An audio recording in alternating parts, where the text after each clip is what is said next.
Hello दोस्तों, कैसे हैं आप। जय महाकाल की, जय श्री राम। आपका मेरे चैनल भारत सच बोलेगा पर स्वागत है। तो मैं आपको एक बार फिर लेकर चलता हूं भूमध्य सागर में। दोस्तों, आपने इतनी वीडियो देखी होंगी यूट्यूब पर, लेकिन मैं पहला बंदा हूं जो भूमध्य सागर को इतने अच्छे से वॉच कर रहा हूं, जहां मैं आपकी पल पल की खबरें वहां ला रहा हूं। क्योंकि भूमध्य सागर में एक ऐसा ज्वालामुखी उठ रहा है जिसने शक्ति के संतुलन को बिगाड़ के रख दिया है। जहां पर पहले तुर्की की दादागिरी चलती थी, उस दादागिरी पर विराम लगाया, और वो विराम लगाया है हिंदुस्तान ने दोस्तों। और शक्ति का एक ऐसा संतुलन बना है जिसको देखकर पूरी दुनिया वाह वाह कर रही है। तो भूमध्य सागर में तुर्की को हमने पीछे हटने पर मजबूर कर दिया, ये मैं बता चुका हूं। और हमने उसका कितना धज्जी उड़ाई, ये भी मैं बता चुका हूं। और तुर्की ने उसके बाद किन किन देशों से हेल्प मांगी। सबसे पहले तुर्की नाटो के पास गया, तो नाटो ने वहां पर तुर्की की हेल्प करने से मना कर दिया और भारत का समर्थन किया। लेकिन यहाँ पर एंट्री होती है एक ऐसे खतरनाक शिकारी की जो भारत को आगे बढ़ते हुए नहीं देख सकता, और वो है चालबाज अमेरिका। जी हाँ, वो है अमेरिका। अमेरिका कभी भी ये नहीं चाहता कि कोई भी देश उसके सामने खड़े होने की हिम्मत कर सके। तो तुर्की ने अपने डिप्लोमेट को बैक चैनल से अमेरिका भेजा और राष्ट्रपति डोनाल्ड ट्रंप को सारी चीजों से अवगत कराया कि भारत भूमध्य सागर में हमारे सर पर आकर बैठ गया है और उसने वहां का पूरा जो समुद्री मार्ग है वहां पर भारत कब्जा करना चाहता है।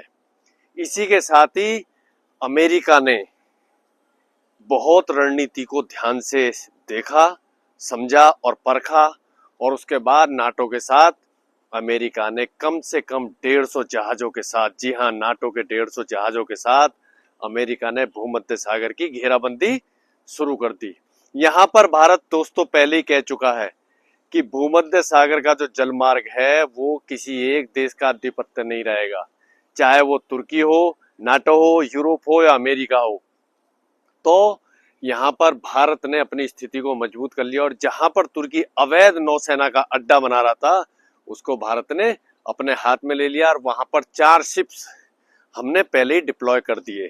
और हमने नाटो को और अमेरिका को बोल दिया ये एक्सेस हम किसी को नहीं देंगे, वो हमने अपने हाथ में ले लिया। तो तुर्की की इतनी जबरदस्त हार है, लेकिन अभी भूमध्य सागर का संघर्ष कम नहीं हुआ, वो अभी बढ़ेगा। क्योंकि ये प्रकृति का नियम है, जब कोई आगे बढ़ता है उसको को रोकने के लिए दूसरी शक्तियां भी काम करती हैं।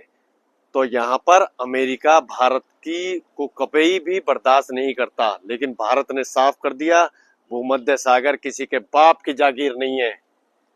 तो यहाँ पर अमेरिका ने एक ऐसा खेल खेला कि उसने नाटो के साथ मिलकर 150 जहाजों को भूमध्य सागर को घेर लिया। तो वो भारत पर प्रेशर बना रहे थे, लेकिन भारत यहाँ पर सजग था। भारत के इस कदम को इजराइल और रशिया का पूरा समर्थन है।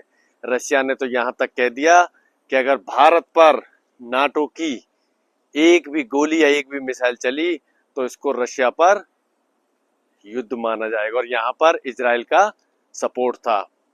यहाँ पर ग्रीस और फ्रांस मिलकर भारत के साथ काम कर रहे हैं। तो अमेरिका यहाँ बेचैन है, क्योंकि भारत की जो पावर है वो अमेरिका को रास नहीं आ रही है। और कहते हैं ना दोस्तों कि ये नया भारत है, हम आंख में आंख डालकर बातें करते हैं, और अगर हमारे हितों की बात आई तो हम क्या नाटो और क्या यूरोप। और यहाँ पर हमारे हथियारों का जो प्रदर्शन हुआ है वो सारी दुनिया ने देखा है। हमारे इलेक्ट्रॉनिक वारफेयर, हमारा आईएनएस विक्रांत भूमध्य सागर की शांत लहरों पर जब चलता है, हमारा आईएनएस विक्रमादित्य और आईएनएस विक्रांत, और ऊपर आसमान में आसमान का शिकारी, जी हाँ, राफेल, जब दहाड़ मारता है तो भूमध्य सागर कांप उठता है। और यहाँ पर भारत ने अपनी स्थिति को मजबूत किया है, और ये भी बता दिया है कि हमारा यहाँ पर स्थायी बेस बनेगा। और हमने मिस्र के साथ एक कॉन्टेक्ट लॉजिस्टिक किया है, और दूसरा काम किया है दोस्तों, हमने रशिया के साथ, रशिया का एक टाटार, जी हाँ टाटार, उसका बंदरगाह है, वहां से हमने एक्सेस ले लिया है लॉजिस्टिक का। और यहाँ पर रशियन जहाजों के साथ मिलकर भारत मॉनिटरिंग कर रहा है। और नाटो और अमेरिका ये बात अच्छे से समझ गए कि जहां पर भारत खड़ा हो गया, अब ये जो भूमध्य सागर की लड़ाई है, नाक की लड़ाई हो गई है। जी हाँ, और यहाँ पर इजराइल का सपोर्ट है, ग्रीस का सपोर्ट है, फ्रांस का सपोर्ट है और भारत की नेवी का जलवा पूरी दुनिया ने देखा। यहाँ पर इलेक्ट्रॉनिक वारफेयर और हमारे देसी हथियारों का जलवा पूरी दुनिया देख रही है। और हमने बोल दिया कि नाटो हो या अमेरिका हो, पूरा जो भूमध्य सागर है वो एक राष्ट्रीय जलमार्ग है, वहां से पूरी दुनिया का व्यापार होता है, किसी एक देश का आधिपत्य नहीं रहेगा। और तुर्की को अपने कदम पीछे लेने पड़े हैं, लेकिन तुर्की अभी भी कोशिश कर रहा है। और तुर्की अपने ड्रोन सिस्टम एक्टिव करता है और भारत ने सीधा बोल दिया अगर उसके जहाज पर कोई भी ड्रोन से तुर्की ने हमला किया तो अंकारा को नक्शे से मिटा देंगे। और तुर्की जो मुसलमानों का खलीफा बनने का ख्वाब देख रहा था, इस खेल में उसके साथ कोई भी मुस्लिम देश नहीं आया, क्योंकि भारत हिंद महासागर तक ही सीमित नहीं रहना चाहता। दोस्तों, हम पूरी दुनिया के जलमार्गों पर किसी एक देश का आधिपत्य स्वीकार नहीं कर सकते। और भारत ने भूमध्य सागर में अपनी स्थिति को मजबूत कर लिया, क्योंकि हमारा जो रसिया से आता है तेल, वो भूमध्य सागर के रास्ते ही आता है। दोस्तों, यहाँ पर मैं एक बात आप लोगों से कहना चाहता हूँ। मैं आप लोगों के लिए वीडियो बनाता हूँ, तो वीडियो आपको अच्छी लगती है तो आप जय श्री राम और जय महाकाल लिखें।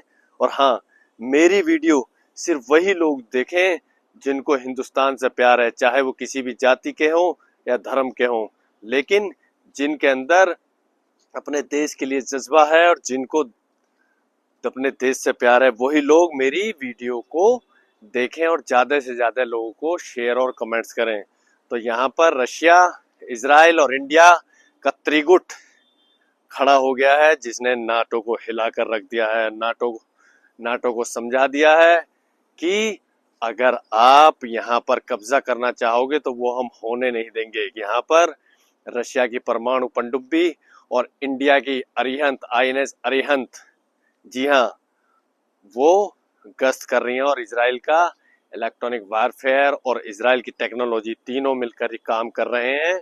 और नाटो यहाँ पर बेबस है। और अमेरिका जो चाहता था, जो अमेरिका की चाल थी कि भारत को यह भूमध्य सागर से हटा दें, उसमें अभी अमेरिका कामयाब होता नहीं दिख रहा है, क्योंकि उसको पता है कि हिंदुस्तान जहां पर खड़ा हो जाता है तो पीछे हटता नहीं। और इस पर नई दिल्ली अपनी निगाह बनाए हुए है और डिप्लोमेटिक चैनल से हमने वहां अपने लॉजिस्टिक पोर्ट खोल दिए हैं।